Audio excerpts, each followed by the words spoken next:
Hello everyone, how you doing? This video is for those students जिनको अभी के academic curriculum में Indian contract act 1872 किसी भी तरीके से सिलेबस में है। So without wasting any time मैं आज की वीडियो में आपको इंडियन कॉन्ट्रैक्ट एक्ट में कितने सेक्शंस हैं और वो सेक्शंस कैसे याद करने हैं सारे के सारे, उसकी एक ट्रिक बताने वाली हूँ। सो let's start. Before I begin I want कि आप अपना बेयर एक्ट आपके पास होना चाहिए। आपके पास इंडियन कॉन्ट्रैक्ट एक्ट का बेयर एक्ट होना चाहिए।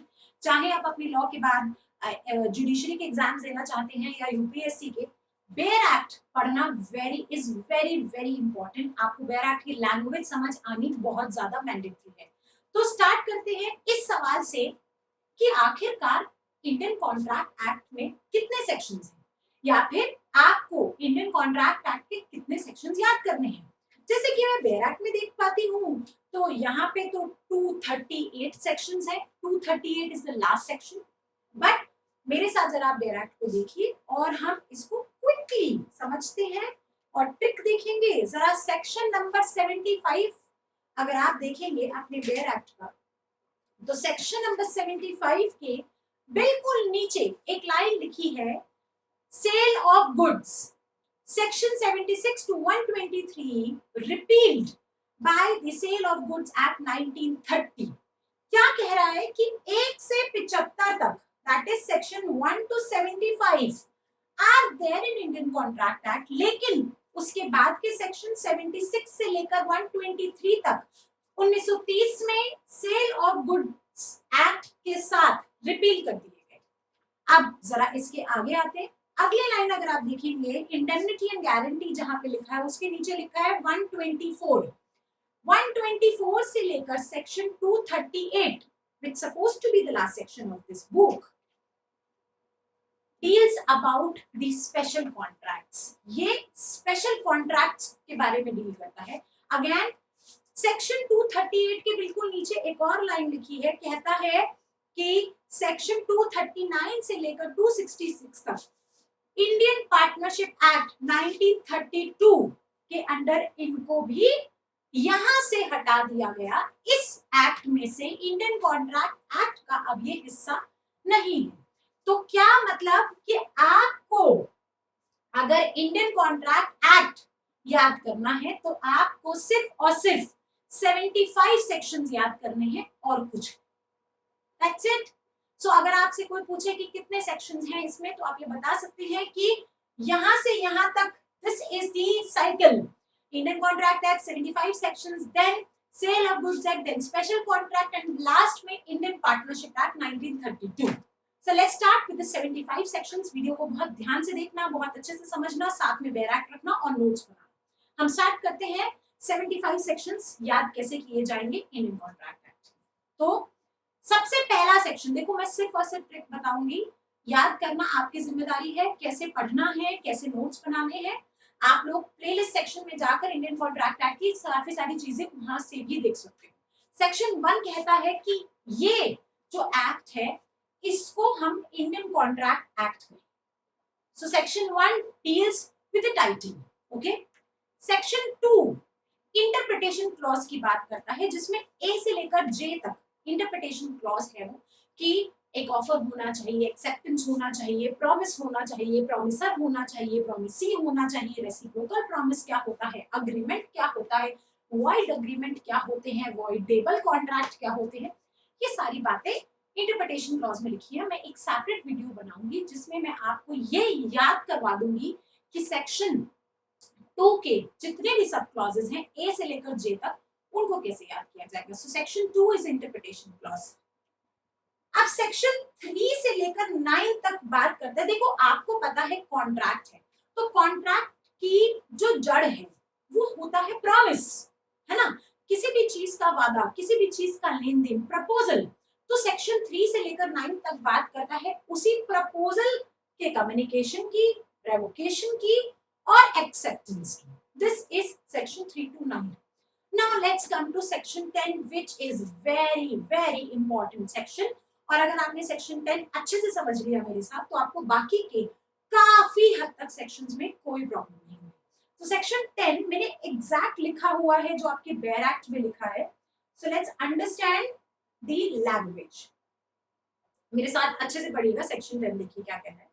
All agreements are contract. मतलब सेक्शन 10 क्या करता है एक्चुअली, मैं आपको अगर लेमैन लैंग्वेज में समझाऊं तो हम ये कहते हैं ना कि सारे अग्रीमेंट्स जो होते हैं वो कॉन्ट्रैक्ट नहीं होते। अग्रीमेंट्स को कॉन्ट्रैक्ट तक पहुंचने के लिए बहुत सारे एसेंशियल्स की जरूरत होती है, बहुत सारी ऐसी चीजों की जरूरत होती है जो कि उसको कॉन्ट्रैक्ट का फॉर्म दे। All agreements are not contract, though all contracts are agreements, right? You agree? कौन कौन से मेजर एसेंशियल है जो कि बेयर एक्ट में मेंशन है, ये बात सेक्शन 10 में। तो सेक्शन 10 आपको एसेंशियल एलिमेंट्स बताता है, वो उन चीजों के जो कि किसी भी अग्रीमेंट को कॉन्ट्रैक्ट बनाते हैं। सो पढ़ते हैं जरा हम क्या क्या कह रहा है। All agreements are contract if they are made by free consent of the parties competent to contract. तो सबसे पहली चीज जो इसने बताई कि कॉम्पिटेंट पार्टीज जो हैं उनका फ्री कंसेंट होना चाहिए। So first essential factor is competent to contract parties.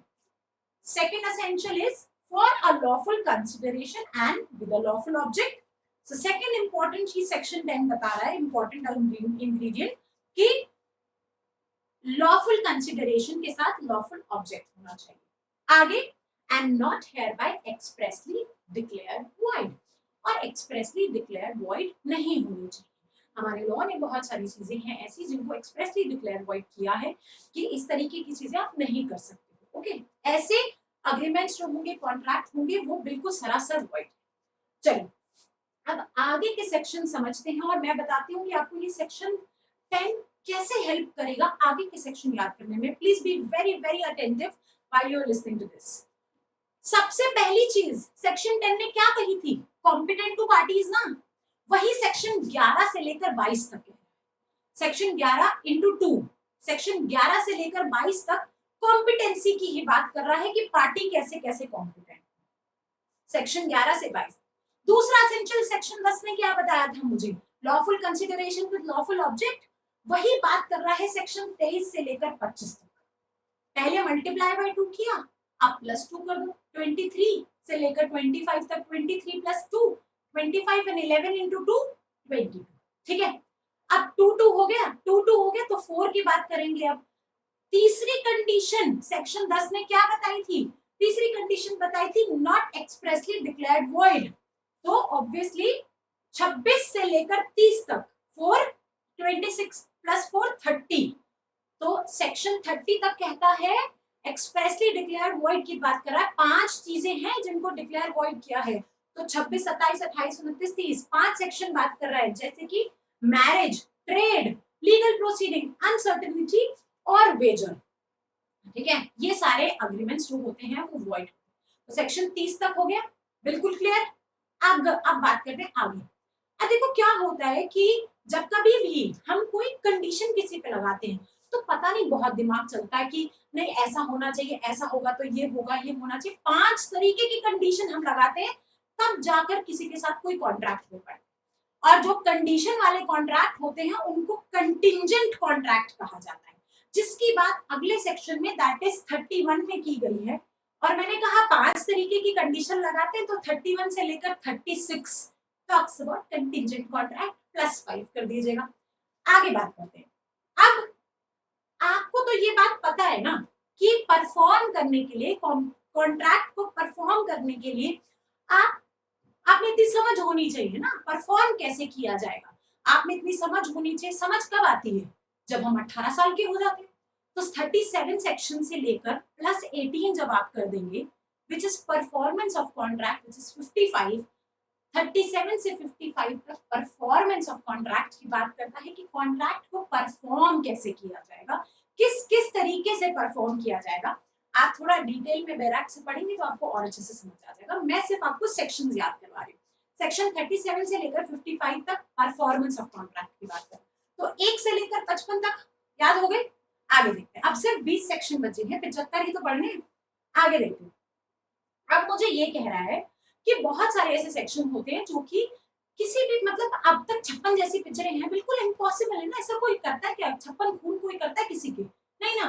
It mean section 56 जो है वो उस अग्रीमेंट की बात कर रहा है जो इम्पॉसिबल टू परफॉर्म है, बिल्कुल परफॉर्म ही नहीं हो सकता। ए ने कॉन्ट्रैक्ट किया बी के साथ, तो मेरी बेटी से शादी करना, और बी बेटी जो है वो ऑलरेडी डेड है, तो कहां से शादी होगी? Impossible to perform. Section 56 talks about agreement to do impossible act. Section 57 और 58 बात करता है जहां पर प्रॉमिस का एक हिस्सा लीगल है और दूसरा हिस्सा इलीगल है।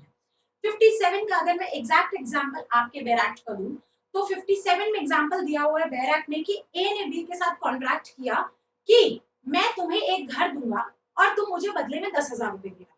बिल्कुल सही बात है, रेसिप्रोकल प्रॉमिस हो रहा है कि मैं तुम्हें घर दूंगा, तुम मुझे बदले में 10,000 देना।